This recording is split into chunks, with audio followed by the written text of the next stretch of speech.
Les pluies diluviennes qui se sont abattues à Kinshasa dans la nuit du 4 au 5 avril 2025 ont fauché des vies humaines et causé beaucoup de dégâts matériels. Dans la commune de Mongafula, précisément au quartier Sebo, l'émotion était à son comble. Sous la pression des eaux, les murs de la maison ont cédé et tué 6 enfants d'une famille. D'autres personnes décédées par noyade ont été tirées des décombres dans plusieurs habitations des quartiers de Mongafula. Et cela grâce au courage exceptionnel de la jeunesse. Oui, effectivement, nous avons connu une forte pluie qui a occasionné plus d'une dizaine de morts dans notre municipalité. Vous savez bien que tous ces morts ont pour dénominateur commun l'écroulement des murs mitoyens et qui sont tombés sur les maisons. La population, très bouleversée par cette situation, a les yeux tournés vers les autorités compétentes. On construit très mal à Kinshasa, vraiment très mal. Que les autorités nous viennent en aide, que la justice puisse rétablir les responsabilités. Incroyable, mais vrai, la commune de Matete est complètement défigurée. Les artères transformées en cours d'eau, commerce, marchés, habitations inondées, bien des valeurs des pensionnaires endommagées. Même scène observée sur le boulevard du 30 juin, ici méconnaissable, dans son tronçon compris entre Saut des Moutons, des Bonhommes Matete et Pondjili. Véhicules, motos et piétons, tous coincés, ont eu du mal à atteindre la partie est de Kinshasa. Dame la pluie a tout perturbé et rendu bon nombre de communes de la capitale congolaise invivables. Dossier à suivre. Bon, le bilan, il évolue au jour le jour. Il faut dire que c'est depuis hier que nous sommes en alerte et en urgence après les pluies diluviennes de Kinshasa qui ont créé des dégâts beaucoup plus dans la partie ouest de la ville, dans la commune de Kimwenza, oui, où déjà avec les 18 têtes d'érosion qui étaient déjà prises en charge, nous avons connu des dégâts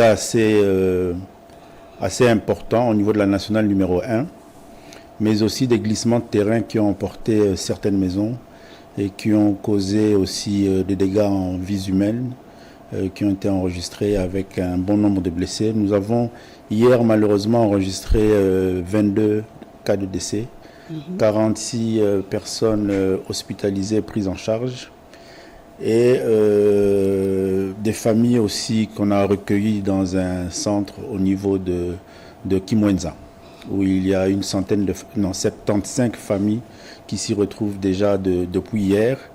Hier, en fin de journée, nous avons tenu une réunion d'urgence où nous avons mis en place la cellule de crise à laquelle nous avons donné la supervision à la commission permanente d'alerte et d'urgence du ministère de l'Intérieur, avec qui les autres services qui sont concernés dans les cas de catastrophe de prendre en charge la population et tous les cas de sinistres. Nous nous étions engagés non seulement à évaluer la situation, mais à prendre des décisions principalement sur la partie ouest qui était concernée pleinement dans la journée d'hier.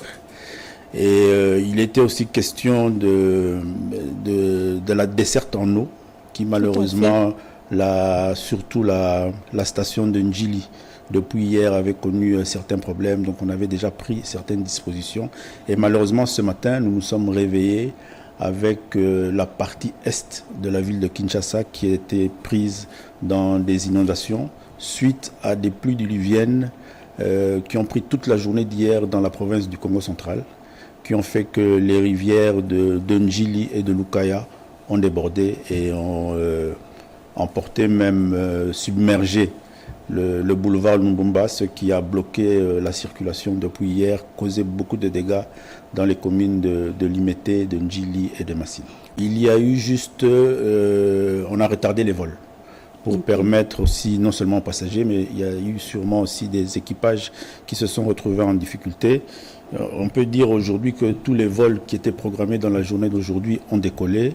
On a pu mettre en place un système d'embarquement des passagers pour ceux qui ont eu l'opportunité et la possibilité d'être au centre-ville, d'embarquer dans des canaux rapides sur le fleuve et qui les ont débarqués au niveau de Kinkole, où il y a des beaches, et à partir de là, ils ont pu rejoindre l'aéroport. Donc les vols de ce côté-là, il n'y a pas eu trop de problèmes. Oui, je vous ai déjà signalé pour la journée d'hier le site de Kimwenza.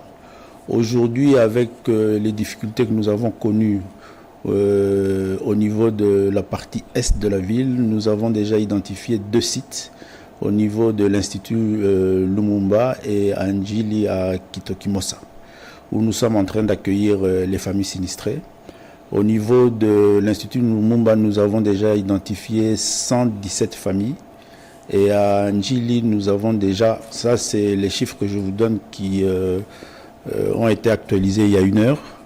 À Njili, nous avons déjà pris en charge 100 familles.